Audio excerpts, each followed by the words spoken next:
महाराजा Chhatrasal Bundelkhand university के 2 तारीख से एग्ज़ाम स्टार्ट हो चुके हैं।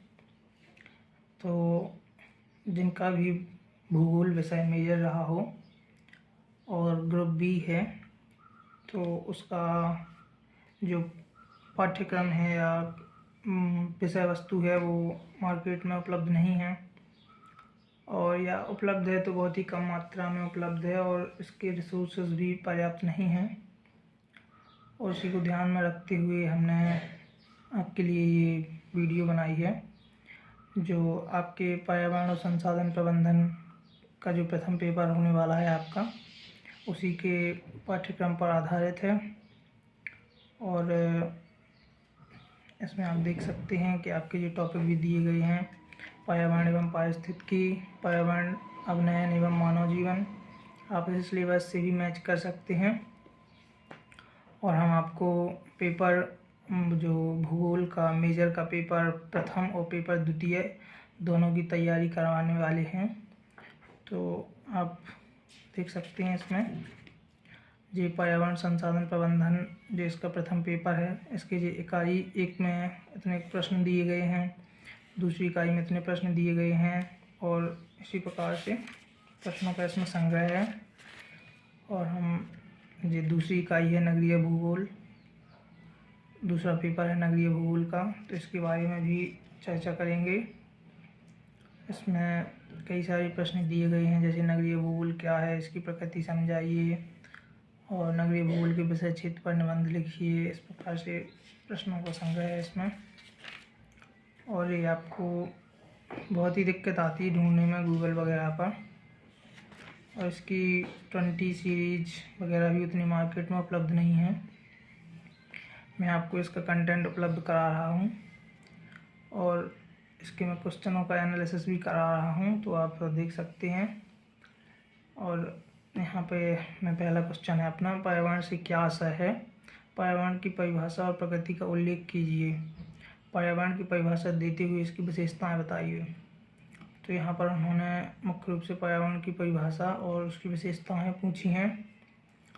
तो इस प्रकार से हम देखेंगे, इसमें परिभाषा भी दी गई है, विशेषताएं भी दी गई हैं, उसका इंट्रोडक्शन भी दिया गया है।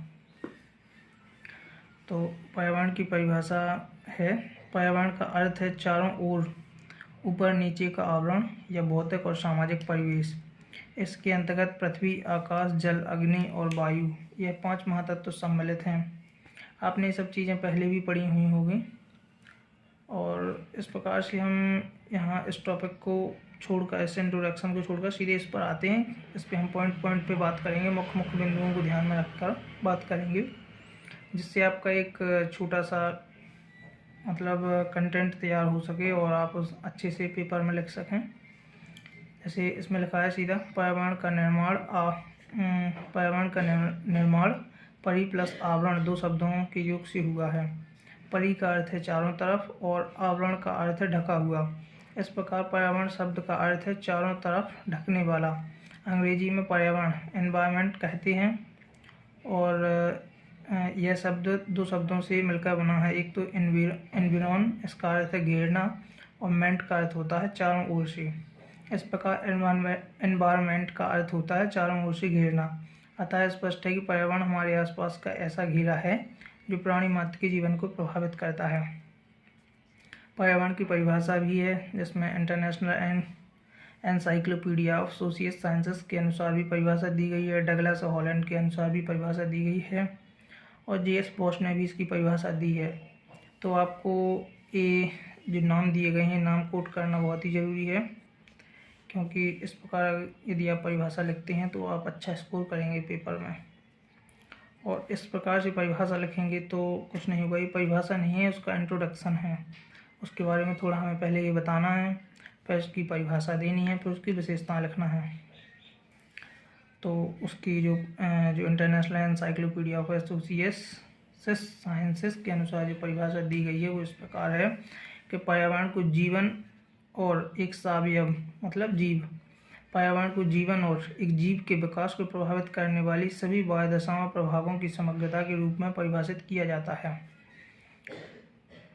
और डगलस और हॉलैंड के अनुसार परिभाषा दी गई है कि पर्यावरण शब्द का प्रयोग उन बाह्य प्रभावों और दशाओं के सामूहिक रूप से वर्णन करने हेतु किया जाता है जो जीवित प्राणियों के व्यवहार, बुद्धि और विकास और परिपक्वता का पर प्रभाव डालते हैं। यहाँ पर है पर प्रभाव डालते हैं, मतलब जो हमारी जो भी पर्यावरण में जीव जंतु रहते हैं उनकी जो जीवन, व्यवहार, बुद्धि पर जो प्रकाश, जो भी बाहरी चीज़ों से जो प्रभाव पड़ता है वही सब पर्यावरण के अंतर्गत आता है। ठीक है, जैसे हमारे जीवन के विकास में जैसे पर्यावरण सहयोगी होता है, जैसे हम पर्यावरण से ऑक्सीजन, जल, वायु, सूर्य का प्रकाश इत्यादि चीज़ें लेते हैं, तो इस प्रकार से ये हमारे जीवन में सहायक है। और जी.एस. बोस ने भी इसकी परिभाषा दी है कि पर्यावरण कोई वह बाहरी शक्ति है जो हमको प्रभावित करती है। तो इस प्रकार से इन्होंने भी परिभाषा दी है। अब बात करते हैं पर्यावरण की विशेषताओं पर। पर्यावरण का निर्माण जैविक और अजैविक तत्वों से मिलकर हुआ है। जैविक और अजैविक तत्व, यहाँ पर दो शब्द इम्पोर्टेंट हैं। जैविक तत्वों का मतलब है जैसे पेड़ पौधे और जीव जंतु। अजैविक तत्वों का मतलब है मिट्टी, जल, वायु, इस प्रकार से अजैविक तत्व। और जीवों के चारों ओर की वस्तुएं पर्यावरण का निर्माण करती हैं, ये आपको पता ही है। पर्यावरण सदैव परिवर्तनशील है। इसकी परिवर्तनशीलता का प्रमुख कारण सूर्य से प्राप्त ऊर्जा है। सूर्य से प्राप्त ऊर्जा का मतलब ऐसा जैसे पृथ्वी सूर्य का चक्कर लगाती है, तो उस चक्कर लगाने के कारण उस पर जो मौसम परिवर्तित होते रहते हैं, तो इस प्रकार से पर्यावरण परिवर्तनशील होता रहता है। और पर्यावरण के प्रति जीवों में अनुकूलता पाई जाती है।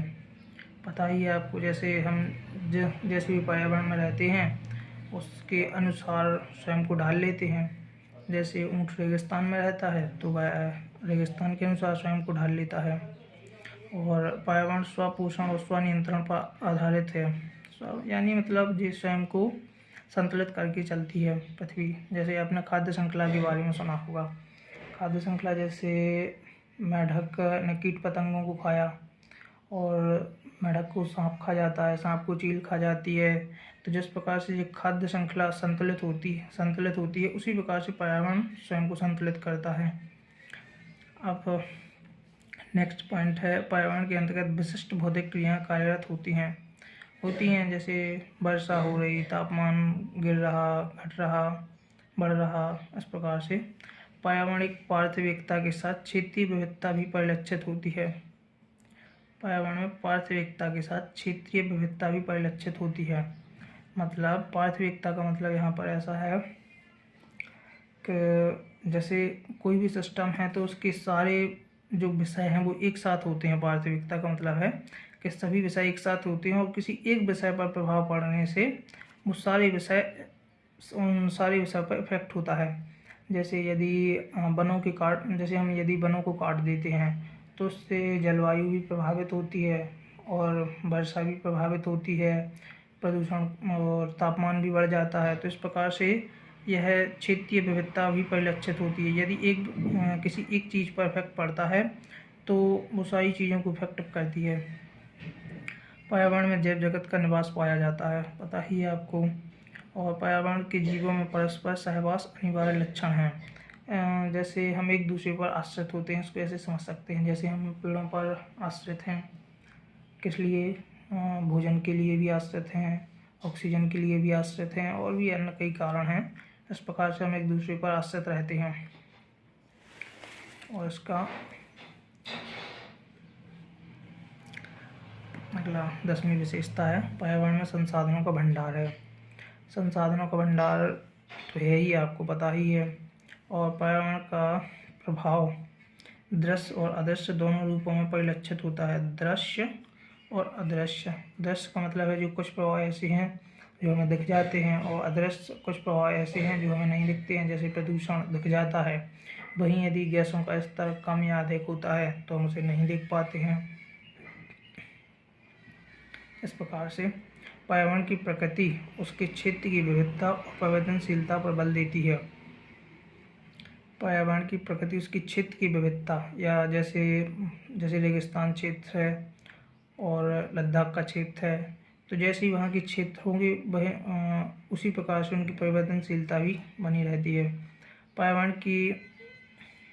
पर्यावरण अध्ययन की प्रकृति अंतर्विधेयक पाठ्य वस्तु पर बल देती है। इसका मतलब है कि अंतर्विधेयक पर्यावरण एक व्यापक विषय है, इसमें कई सारे विषय सम्मिलित होते हैं। यह जैसे आप देख सकते हैं, इसमें समाजशास्त्र भी